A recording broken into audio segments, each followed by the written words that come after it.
Hello students, I am Neeraj sir. I hope you all are doing awesome. We are going to study science lesson number 2 part 4. We have already discussed first 6 topics of this lesson in the previous videos. Today we are going to study the last 3 topics of this lesson. These 3 topics are food preservation, nitrogen fixation and nitrogen cycle. These 3 topics are also very important and interesting. I hope you all will enjoy these topics. So let us start with first topic, that is food preservation. So why there is a need of food preservation? You all know that many a times fruit, vegetables and some other food items like bread, etc. are getting spoiled due to moisture. If these food items are kept open for a long time, then they will get a fungus. As shown in the diagrams, you can see the first image is of bread which is getting spoiled due to fungus. The black substance which is developed on the bread is fungus. In the same way, the whitish substance developed on the strawberries is also fungus. So these fungus are destroying the food and we cannot consume such spoiled food. And what are the various things by which we can know that food is getting spoiled or not? So there are three main things of identifying the food spoilage, that is color, taste and smell. So spoiled food emits a bad smell and has a bad taste and change its color. And one more thing is that there is a change in chemical properties. Means what? Chemical, you have studied chemical change and physical change in the previous class. That chemical change is a change that is a new substance is formed. The change in which the new substance is formed. So when microbes attack the food, they consume all the nutrients of that food and releases some toxic substances, that is enterotoxins, and these toxic substances are poisonous for us. So that's why by consuming the carbohydrates, proteins and vitamins of the food, only the toxic substances are remained behind. And that's why there is a chemical change, means new substances are formed. So that's why we should preserve the food. And you might also have seen, if the apple kept open after cutting, you can see the brownish layer is developed on the cut pieces of apple. So this is also due to bacteria. Now in this way we come to know that the food preservation is very important.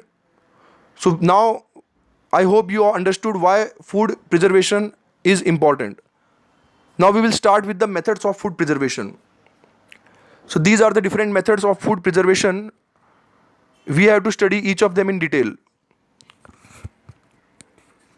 First is chemical methods. Chemical methods involves uses of some chemicals for preservation of food. Generally, salts and edible oils are the common chemicals used to check the growth of microorganisms. And we add a salt or acid preservatives to pickles to prevent the attack of microbes. But mainly the sodium benzoate and sodium metabisulfite are common preservatives. So these are used in jams and squashes to check their spoilage. Now preservation by common salt. Common salt has been used to preserve meat and fish for ages. Meat and fish are covered with dry salt to check the growth of bacteria. And salting is also used to preserve amla, raw mangoes and tamarind. So why salt is only used? Because salt is antibacterial in nature. Many times you get throat infection, then doctor advise you to do the gargles of hot water with salt. So these salt is also present in toothpaste. Many a times you can see that toothpaste also contains salt. So this salt is antibacterial, that's why salt is used as a preservative. And this salt and sugar are the natural preservatives. Next is sugar, preservation by sugar. So jams, jellies and squashes are preserved by sugar. Sugar reduces the moisture content which inhibits the growth of bacteria which spoil food. Because bacteria require some moisture for their growth, but sugar absorbs all the water content, that is moisture from the food. That's why the food is safe for consumption and food is remaining as it is for consumption. The next is preservation by oil and vinegar. Use of oil and vinegar prevents the spoilage of pickles because bacteria cannot live in such an environment. You have seen that many times pickles also get fungus, but that fungus is due to if the pickles are kept open and some water is added to it, that then only the pickles will get fungus. But if pickles are stored in tight pack container, the pickles are remaining as it is for many years. Now, one more thing is that vegetables, fruits, fish, and meat are also often preserved by this method, that is oil and vinegar. Now, heat and cold treatments. So, you must have observed your mom boiling milk before it is stored or used. So, why she is boiling? Boiling kills many microorganisms. Similarly, we keep our food in the refrigerator. Low temperature inhibits the growth of microbes. In low temperature, microbes cannot multiply, and many times at low temperature they also die. Now, many a times you have seen in the milk packet pasteurized milk is written. So, what is pasteurization? That we are going to learn in the next slide. Now, storage and packing. See, storage of food grains are we have already studied in the lesson number 1, that is crops production and management. And many a times you can see the packed food like biscuit, chips, and many other foods are having some gas inside it, and due to that gas the food is remaining as it is for many days. So which gas is present in that chips packet and other food stuff? That gas is nitrogen gas, because nitrogen is inert in nature, means it does not react with any food substances or any other things, because it is non-reactive, it is inert in nature. So that's why nitrogen gas is used for preservation of food items. Now, what is pasteurization? So, pasteurization is a process in which the milk is heated to about 70 degrees Celsius for 15 to 30 seconds and then suddenly cooled and stored. This pasteurization process is discovered by Louis Pasteur, and the heating chamber and the cooling chamber is shown in the image. You can see the cow's milk is directly passed in the heating section, and then at 70 it is heated at 70 degrees Celsius for 15 to 30 seconds, and immediately it is transferred to the cooling section. And after immediate cooling, the microbes have no chance to grow, because the microbes required moderate temperature. They does not require high or low temperature, they require moderate temperature. So moderate temperature is not given because it is immediately cooled. That's why microbes are not grown in pasteurized milk. And whenever it is cooled, it is stored in the tight pack containers like tight bottles or tight pack plastic bags. So these pasteurized milk is available in the market in some glass bottles or many times in the small plastic packets. Now, next topic is nitrogen fixation. We have already discussed this topic in the previous videos. Now we are going in more detail. As you can see the diagram, these root nodules of plants contain some bacteria like Azotobacter or Rhizobium bacteria. And these bacteria are converting the atmospheric gaseous nitrogen into nitrates, soluble nitrates in the liquid form. So these bacteria are living with the leguminous plants like beans, peas, etc. in the symbiotic relationship. What is symbiotic relationship? Symbiotic relationship is, we have already discussed in the 7th class, that is the living together by giving together. See, these two living organisms like plants and microorganisms are giving something to each other. That's why the name is symbiotic. So the nitrogen compounds which are essential for growth of plants and for making proteins which plants require. So these nitrogen compounds are made by the Rhizobium bacteria which are present in the root nodules of the plant. And what in return the plant is giving to that bacteria? The whatever food is made by the plant by photosynthesis, that food is given to the bacteria in return. Means that both are fulfilling their needs. That's why they are showing a symbiotic relationship. In this way, bacteria also get food from the plant. That food is made by the leaves, and also the plant is getting nitrogen compounds. That nitrogen compounds are useful for protein synthesis in plant. In this way, the balance of the nitrogen, and you can say balance of the nitrogen in nature is maintained, and the nitrogen content in the soil is increased. Now these are the root nodules. You can see in the left image, the root nodules are small spherical structure which is shown in the image. These are the root nodules. In these root nodules, the microorganisms like Rhizobium bacteria, Azotobacter, and many blue-green algae are present. Now, which are the leguminous plants which roots are containing root nodules? These images show various leguminous plants like beans, peas, etc. So generally leguminous plants are of pulses. The pulses contains leguminous roots. Now next topic is nitrogen fixation.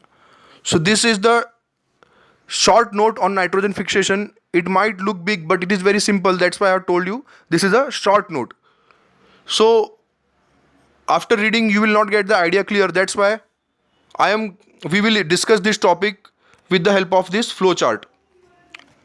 So by looking at this flow chart you will understand what is nitrogen cycle and how the nitrogen is remaining in the same content or same percentage in the environment.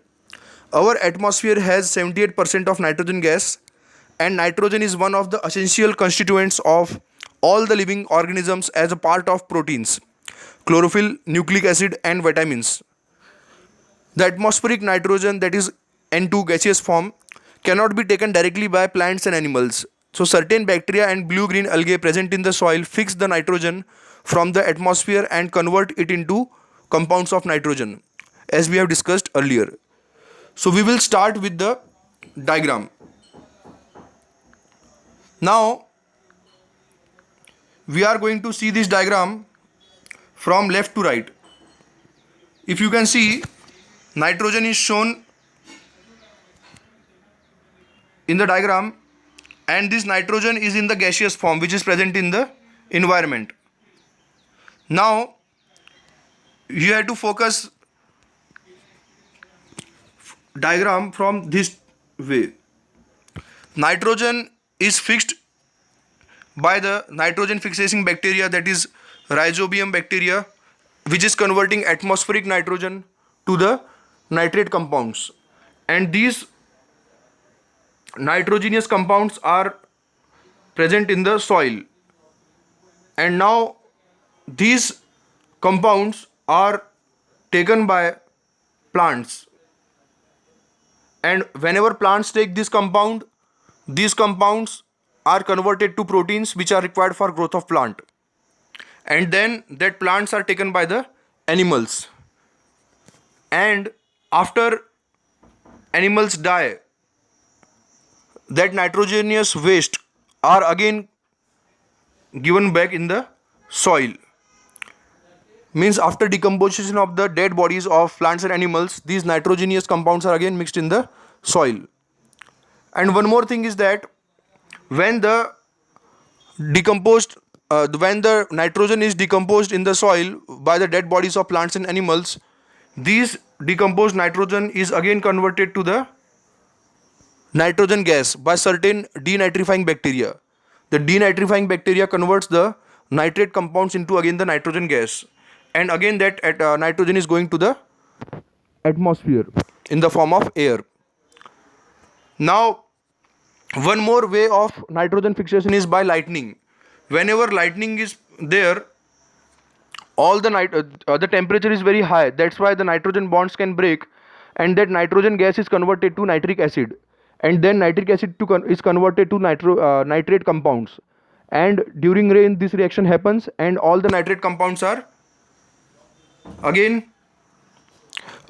dissolved in the soil, as these nitrate compounds are mixed with the rain, and these nitrate compounds are mixed in the soil, and again that nitrate compounds can be used by plants, and plants grow by these nitrate compounds, as plants synthesize their proteins with the help of these nitrate compounds, and then these plants can be consumed by animals, and then animals also get the proteins from the plants, and after the death of animals, all these proteins, whatever nitrogen compounds, are again decomposed in the soil. So in this way the whole cycle goes on continuously in our nature, and the nitrogen content percentage in the atmosphere remains more or less constant, as no new nitrogen is created, only the nitrogen is distributed in a cyclic way. So this nitrogen is distributed in a cyclic way, that's why this nitrogen content is remaining fixed.